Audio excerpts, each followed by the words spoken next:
State bank of India के लिए financial year 2024-25 अच्छा रहा। बैंक ने पिछले वित्त वर्ष में 70,902 करोड़ रुपए प्रॉफिट कमाया। ये वित्त वर्ष 2023 से 24 के मुकाबले 16% ज्यादा है। इसमें अच्छी लोन ग्रोथ, ऑपरेटिंग खर्च पर नियंत्रण और कम क्रेडिट कॉस्ट का हाथ है। हालांकि बैंक के मार्जिन में गिरावट आई है, लेकिन एसेट क्वालिटी बेहतरीन हुई है। क्रेडिट कॉस्ट बहुत कम होने से भी बैंक को काफी मदद मिली है। प्रोविजनिंग से पहले एसबीआई का ऑपरेटिंग प्रॉफिट 1 लाख करोड़ के पार गया। बैंक का रिटर्न ऑन एसेट FY25 में 1.10% रहा। अच्छे रिटर्न रेशियो और अच्छी एसेट क्वालिटी के बावजूद बैंक के शेयरों में कम वैल्यूएशन पर ट्रेडिंग हो रही है। साल दर साल आधार पर बैंक का कुल एडवांस 12% बढ़ा है। रिटेल क्रेडिट ग्रोथ में सुस्ती दिखी, लेकिन एसएमई क्रेडिट की ग्रोथ सबसे ज्यादा रही। एसबीआई की लोन बुक में रिटेल लोन की हिस्सेदारी 42% रही है। इसमें FY25 में 11% की ग्रोथ देखने को मिली। एसबीआई की लोन बुक में कॉर्पोरेट लोन की हिस्सेदारी 34% रही है। इसकी ग्रोथ साल दर साल आधार पर 9% रही। डिपॉजिट ग्रोथ 9% रहा। यह एडवांसेड की ग्रोथ से कम है। बैंक का क्रेडिट टू डिपॉजिट रेशियो 69.71% रहा, जो बैंकिंग इंडस्ट्री के सीडी रेशियो से काफी कम है।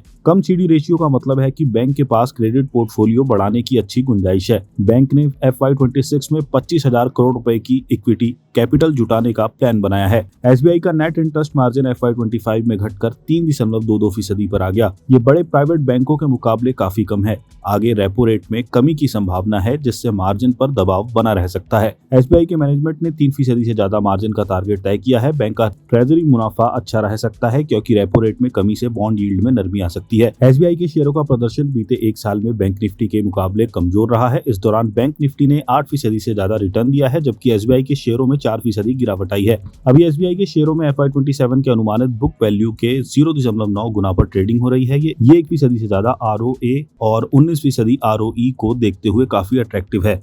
बैंकिंग स्ट्रेटेजी में एसबीआई की बड़ी हिस्सेदारी, बेहतरीन रिटर्न रेशियो और अच्छी एसेट क्वालिटी को देखते हुए इसकी लंबी अवधि का औसत वैल्यूएशन मल्टीपल ज्यादा होना चाहिए। इसका मतलब है कि इस स्टॉक के वैल्यूएशन कम है। ऐसे में शेयरों की दोबारा रेटिंग होनी तय है। इन्वेस्टर्स मध्यम से लंबी अवधि के लिए इस स्टॉक में निवेश कर सकते हैं। 5 मई को एसबीआई का शेयर 1.18% गिरकर 790 रुपए पर बंद हुआ।